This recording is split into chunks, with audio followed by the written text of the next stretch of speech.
भाई Jai Shri Krishna, welcome back to my YouTube channel. अभी trades कैसे हैं आप सब। मैं हूं आपका होस्ट और दोस्त अभिनंदन। तो भाई जैसा कि कल मैंने निफ्टी के बारे में कहा था, जो मेरा व्यू था कि ये थोड़ी सी ऊपर जाएगी और स्विंग मोड में ही रहेगी, पर ये नीचे तक ज़्यादा गई और क्लोज इसने आके फिर इसी कैंडल के आसपास कर दिया। तो आज का भी यही है। इस पूरे वीक का मैं मोस्टली मुझे यही लग रहा है कि ऐसे ही ऊपर नीचे जाएगी, इतना इतना इतना, और इससे ज़्यादा कुछ नहीं करेगी।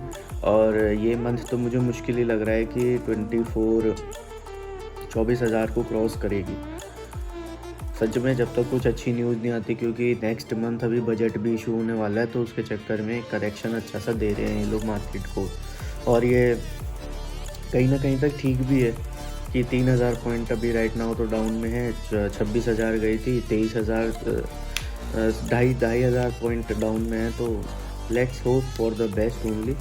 क्या मार्केट में रंग आ पाते हैं, क्या नहीं आ पाते, ठीक है। और अब लेके चलता हूँ आपको फॉरेक्स की मार्केट में। तो भाई ये बिटकॉइन है, अभी तो कल 94,200 था, अभी ये $500-600 बढ़ गया इस पर।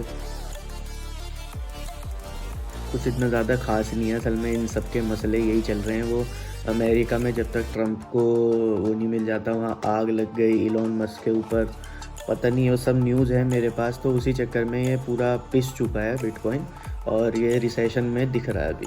तो इसके ऊपर कुछ इतना ज़्यादा नहीं है, ये ऐसे ही है 2-3 हज़ार। मैं तो चाह रहा हूँ ये 90,000 आ जाए, सीरियसली कह रहा हूँ। और गाइस, अगर आपने अभी तक टेलीग्राम चैनल ज्वाइन नहीं करा ना मेरा, देखो मैंने कहा था निफ्टी, आज निफ्टी क्या कर सकती है, सब कल जो वीडियो बनाई थी उसमें ये जैसे ही स्टार्ट हुआ तब, और जब मार्केट क्लोज हो गया तब, वैसे ही बिल्कुल वैसे का वैसे ही रहा था, ठीक है। यहाँ पे कोई मैं टिप विप सेल करने नहीं आया, बस जस्ट आप लोगों को अपना व्यू देने आया हूँ, सेल आउट सॉरी, व्यू अपना बताने आया हूँ मार्केट पे क्या है, ठीक है। तो ये था कल का बिटकॉइन, आप देख पा रहे होंगे 24,279, और आज में ही 800 के आसपास डॉलर का रेट बढ़ गया इसका।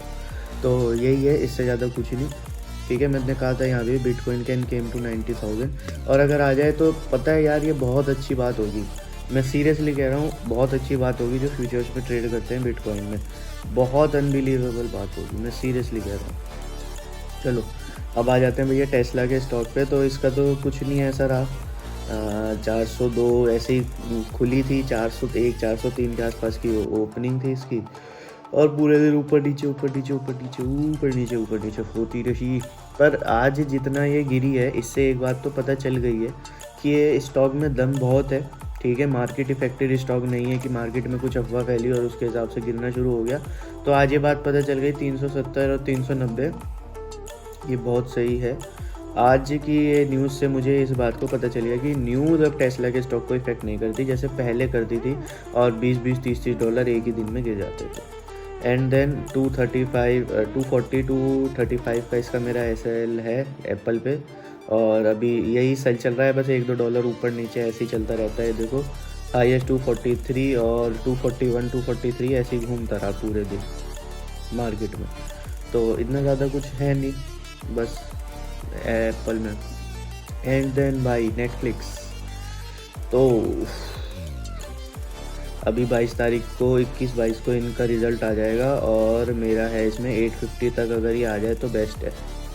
यहाँ तक 850 यहाँ तक आ जाए ये रेट तो और भी अच्छा है। अभी मतलब आप लेके चलो 15 डॉलर और इसमें गिर जाए तो उसके बाद ये बहुत अच्छी हाइप दिखा सकता है।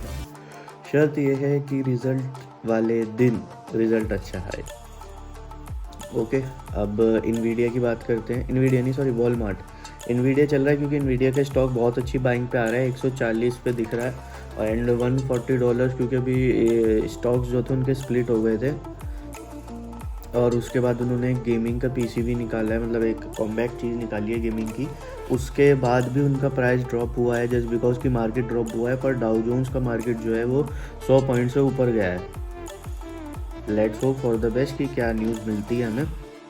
पर उसके बावजूद भी वॉलमार्ट ने अपना वही असल में ये ना स्टॉक इतना ज़्यादा दमदार है नहीं, क्योंकि आप देखो कितनी बड़ी रेड कैंडल आई है, उसके बाद यहाँ पे कितने ज़्यादा सेलिंग हुई है 93.9। तो मतलब एक तरीके से आप मोमेंटम पकड़ के चलो कि जो जो ये स्टॉक को बाय कर रहे हैं उनकी थिंकिंग क्या है कि ये स्टॉक 94-95 से बड़ा है ही नहीं।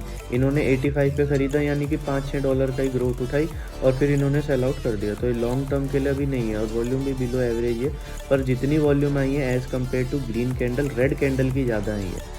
तो अगर किसी ने 69 पे ख़रीदा है तो 74 पे, यानी कि $4-5 जैसे ही बढ़ते हैं तो एक ह्यूज वॉल्यूम में जो स्टॉक के होल्डर हैं वो आते हैं और अपना स्टॉक बेच के एग्ज़िट कर लेते हैं मार्केट से, ठीक है। और फिर वहाँ से वो नॉर्मल सी बात है, जब बेचेंगे तो स्टॉक गिरेगा ही, क्योंकि जब कोई ख़रीदने वाला नहीं है। ओके, एंड बिटकॉइन का आपको मैंने बता दिया। आज की इस वीडियो में कुछ इतना ज़्यादा खास है नहीं, क्योंकि मार्केट में कुछ इतना ज़्यादा हुआ नहीं, और प्लस की जो क्रिप्टो की मार्केट है उसमें भी कुछ इतना नहीं है। एंड भाई ये बंदा नहीं रुक रहा है और इसके चक्कर में पूरा का पूरा बाज़ार भी धुल चुका है। मैं सीरियसली कह रहा हूँ Canada threats to retaliate against US Trump tariff by cutting off all energy supply to United states.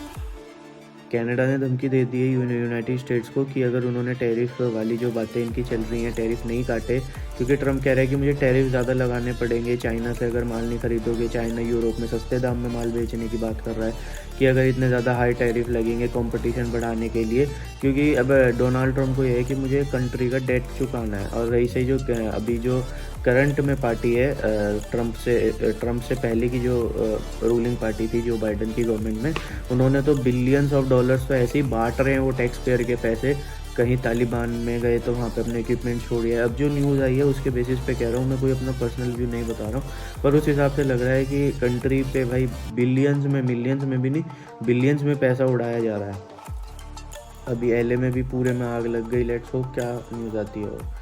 और भाई और ये फ्रेंच मिनिस्टर है जेन लियो, इन्होंने कहा है कि एक्स को बैन कर देना चाहिए फ्रांस के अंदर। There is no question that public debate is delocalized in a completely unregulated manner and take on social media platform owned by American और Chinese billionaires। इन्होंने कहा है कि भैया कोई भी पब्लिक डिबेट जो होती है वो एक तरीके से और तमीज़ के लहजे में करी जाती है। यहाँ ये ऐसे नहीं होता कि कोई भी जो अमेरिकन और चाइनीज़ अरब खरबपति हैं वो अपने मीडिया के प्लेटफॉर्म पर जाएँ, वहाँ पे उस बात के ऊपर बहसबाजी या डिबेट करें। बात भी सही है यार, इलॉन मस्क फालतू में ना उड़ती हुई लकड़ी हो भाई। हो ये आ गई है। हाँ भाई, इसको खड़ा होना है उसमें प्राइम मिनिस्टर के इलेक्शन में, और मुझे नहीं लगता है जीत पाएगा। ये देखो क्या क्या, every ship, every plane, every soldier will serve only the interest of the British people. अभी तो रोमेनिया गया था, वहाँ पे इसको जेल हो गई थी, उसके बाद ये वापस आया, निकला जेल से, अब ये प्राइम मिनिस्टर की पोस्ट पे जा रहा है। ऐसे थोड़ी होता है कि मेरे लोग हैं तो सिर्फ मेरी ही देश के इंटरेस्ट की बात करेंगे। ग्लोबल लीडर भी तो बनेगा नहीं यूनाइटेड किंगडम। ये तो बस एक आई थिंक अभी तो इसका अकाउंट भी सस्पेंड कर दिया था एक्स ने, ये नहीं बन पाएगा भाई। तो भाई और ये जब से ट्रम्प ने कहा ना कि मैं तो उसे gulf of America, gulf of Mexico को गल्फ ऑफ अमेरिका कहूँगा, और तो फिर ये जो मैक्सिकन प्रेसिडेंट है इन्होंने कहा United States should be called Mexican America after Donald Trump said the rename of Gulf of Mexico to Gulf of America. अभी तो इनकी बहुत अच्छी बातचीत चल रही थी कि मैक्सिको को ये डिपोर्टेशन का मास हब बनाने के लिए डोनाल्ड ट्रम्प का साथ देंगी, और अब ये कह रही हैं कि मैक्सिका अमेरिका कर देंगे, हम अमेरिका को हम बुलाएंगे। यही सब चल रहा है भाई। भाई स्पेनिश के जो प्राइम मिनिस्टर हैं शेचेन accuse Elon Musk for interfering in Europe politics. Germany के इलेक्शन में उन्होंने बोला है, और इन्होंने कहा है कि undermining democracy and enacting hater. और इसी चक्कर में ना इसके टेस्ला के स्टॉक भी गिर गए हैं, वो 430-31 से आज जो 394 पे है। पर एक बात भी है यार, इस बंदे को ना रिस्क लेना अच्छा लगता है, पर इतना भी नहीं लेना चाहिए। वो बोलते हैं ना उड़ता हुआ तीर अपने में ले डाल लेना, ये इस समय यही कर रहा है। अच्छा खासा अमेरिका में एक अच्छी पोस्ट मिल गई है, अब डोंट नो भाई इसके माइंडसेट से सोचें तो ये कुछ अच्छे सोच के लिए, एक्स के लिए कर रहा है, या फिर ये वाकई बोलना चाह रहा है। पर देखो यार, दुनिया को भी पता है, तभी इसके ऊपर इतनी डिबेट हो रही है कि इसने कुछ बोला है तो हमारी पॉलिटिकल पार्टियाँ हमारे हाथ से सत्ता जा सकती है। क्योंकि एक तो दुनिया की नंबर 1 इकोनॉमी में 20 जनवरी को ही बैठ जाएगा। हिस्सा है, अरब, बिलियन, दुनिया का सबसे अमीर आदमी है। डोनाल्ड ट्रंप जो अपकमिंग प्रेसिडेंट है उसकी कैबिनेट में मंत्री है। प्रेसिडेंट का इतना अच्छा दोस्त है, प्रेसिडेंट से बातचीत इनकी इतनी अच्छी है, और रही से ही पैसा बहुत है तो इन्फ्लुएंस कर सकता है। और एक्स जैसा प्लेटफॉर्म इसका है, पहले ट्विटर था अब एक्स है, तो इसने उसे को ख़रीद लिया। तो अब न्यूज़ के लिए अब कोई न्यूज़ चैनल पे जाना पसंद नहीं करता, वो ट्विटर पे आता है, जिसको आज एक्स बोल दिया इसने। तो इसीलिए ये भी बात है, ये उड़ता तीर जरूर ले रहा है, पर इसे पता है भाई, समझदार आदमी है कि मेरे कहने से फ़र्क पड़ेगा। और अभी तो यूनाइटेड किंगडम के पीछे जस्ट स्पेन के प्राइम मिनिस्टर ने अपना एक पॉइंट ऑफ व्यू इसके ऊपर रखा है। लेट्स होप क्या होता है क्या नहीं होता है, पर कुछ लग नहीं रहा है। पागलपंथी है, कोई कुछ नहीं कर पाएगा इसका। ओ भाई, और ये इंडिया के ऑफिशियल मीट हो रही है तालिबान के साथ दुबई में। तालिबान दुबई चला गया। और तुम लोगों को पता है अभी जो चैंपियंस ट्रॉफी की बात चल रही थी फरवरी में होगी, अब उसके ऊपर ये आ रही है क्योंकि तालिबान और पाकिस्तान के बीच में लड़ाई हो रही है, वहाँ पे बॉर्डर पे है कन्फ्यूजन, और इंग्लैंड ने मना भी कर दिया कि हम अफगानिस्तान के साथ क्रिकेट नहीं खेलेंगे। और उसके बाद उन लोगों ने ये बात हो रही है कि दुबई में ही कर दो पूरी की पूरी चैंपियंस ट्रॉफी, क्योंकि पाकिस्तान के हालात ठीक नहीं है। और बात सच भी भाई, तालिबान के लोग आ गए दुबई, इंडिया तो पहले ही सेफ होकर अपना न्यूट्रल वेन्यू दुबई चला गया। लेट्स सी क्या होता है भाई, अगर जंग नहीं रुकी 1-1.5 महीने में तो देखते हैं। और भाई ये क्रिप्टो पे है, Bhutan new city GMC to adopt bitcoin and crypto as a strategic reversal, game theory is playing out. Bhutan ने भी भाई बिटकॉइन को एक्सेप्ट करना शुरू कर दिया, पर मेरी बात मानो भाई, बिटकॉइन आज की तारीख में भी इतना स्टेबल नहीं है कि आप उस पर इतना बैट कर सको। एक तो अल्टीमेटली इतना ज़्यादा महंगा है, प्लस इंडिया में अगर कुछ हो जाता है तो इंडिया वालों को, आप जो ऑफिशियल पार्टीज़ है ना, जो ऑफिशियल आपको जो हेल्प कर, उन्हें नहीं पता। मैं सीरियसली कह रहा हूँ, तो बहुत सोच समझ के भी इन्वेस्ट करो, और जब करो तो पूरी ऑथेंटिसिटी ऑनेस्टी के साथ करो कि अच्छा ये है, तो स्टेप बाय स्टेप प्रोसीजर पता होना चाहिए। ये वाला ऑप्शन पे क्लिक करा है तो ये करेंगे, ये करेंगे, ये करेंगे, ये करेंगे, ठीक है।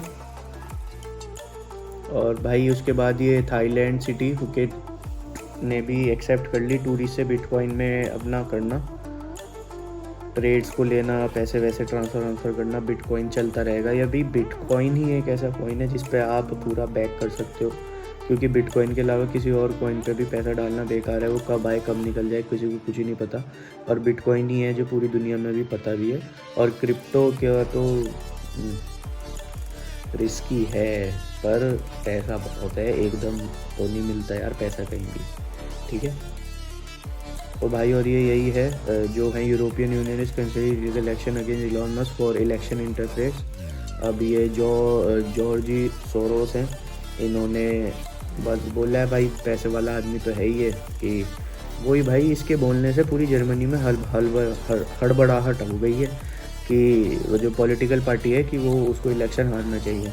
अगर देखो ये कोई ऐसे ही होता, इतने लोग बोलते हैं किसी पॉलिटिकल लीडर के बारे में, पर इलॉन मस्क के ऑफिशियल हैंडल से बात आई है, तो भैया इनको भी पता है ना कुछ बंदे में बात है, तभी उसके अगेंस्ट लीगल एक्शन लिया जा रहा है। अब ये तो ऐसे ले रहे हैं कि तुम हमारा इलेक्शन इफेक्ट कर रहे हो, पर वो क्यों करेगा, वो रहने वाला अमेरिका का है, उसका काम वो पॉलिटिकल पार्टी से है नहीं। तो ये बातें पूरी सोचने की हैं, उन्हें भी पता है इस बंदे ने कुछ बोला है, पर लोग नहीं समझते। स्टॉक मार्केट ना पीपल की इमोशंस पे ज़्यादा चलती है, और वो स्टेबल होती है कंपनी के मोमेंटम और फंडामेंटल पे, ठीक है। कंपनी कितनी स्ट्रांग है, प्राइस वहीं पे चिपका रहेगा, पर उसकी हवा, मार्केट में हवा क्या बन रही है, वो हवा ना एक झोंका लाएगी, वो प्राइस को नीचे गिरा देगी, और वो गिराने वाले में होते हैं लोग जो हवा बनाते भी हैं और हवा बिगाड़ते भी हैं। तो इसीलिए वहाँ के लोगों को भी पता है भाई, इलॉन मस्क ने किसी पॉलिटिकल पार्टी के बारे में बोला है तो कुछ सोच समझ के ही बोला होगा। और भाई और मुंबई जो है, इन्होंने ओवरटेक कर लिया बेंगलोर को मोस्ट फंडेड स्टार्टअप हब इन 2024 के बेसिस पे। अच्छी बात है भाई, बहुत बढ़िया है। और भाई और ये कनाडा को लेके डोनाल्ड ट्रंप ने नया मैप निकाला था कि उन्होंने कहा ना 51st स्टेट बन जाओ कनाडा को, कि आप यूनाइटेड स्टेट्स की। तो डोनाल्ड ट्रंप ने नया मैप निकाला था, तो ये न्यूज़ आई थी, तो मुझे लगा बता देनी चाहिए। बस आज की इस वीडियो में इतना ही। और अगर आपने टेलीग्राम चैनल ज्वाइन नहीं करा ये वाला, तो इसे कर लो, निफ्टी की भी अपडेट देता रहूँगा। ओके, ऐसे वैसे कुछ नहीं ले रहा मैं किसी से भी, ना मुझे चाहिए भैया। अपना थोड़ा सोच समझ के, ध्यान लगा के, पूरा दिमाग, दोनों आंखें खोल के ऐसे लगा के समझो चीज़ों को क्या है। एकदम से पैसा डालने की मत सोचो कि भाई पैसा डालना है, पैसा डालना ही। पहले देखो पेपर ट्रेडिंग, महीना हफ्ता भर करके देखो, कि पेपर पे करके देखते हैं कि एक हफ्ता अगर ऐसे करा तो ये हुआ, फिर ये हुआ, फिर ये हुआ। तो यही थोड़ा मोमेंटम बनाओगे अपना तो बन जाएगा काम, ठीक है। और टेलीग्राम चैनल ज्वाइन कर लेना, इस चैनल को सब्सक्राइब कर लेना और वीडियो को लाइक कर देना, क्योंकि मार्केट में आज के दिन इतना कुछ ज़्यादा खास हुआ नहीं, तो इसलिए न्यूज़ ज़्यादा अच्छी आई थी, इसलिए मैंने न्यूज़ पे फोकस करा। ठीक है, till then take care, good bye, Jai Shri Krishna, जय मां काली। और मिलते हैं आपसे, अगर आप स्पोर्ट्स चैनल को भी देखते हो मेरे अभी एनालिसिस को, तो बिग बैश में। कल तो बारिश हो गई थी। Okay, bye.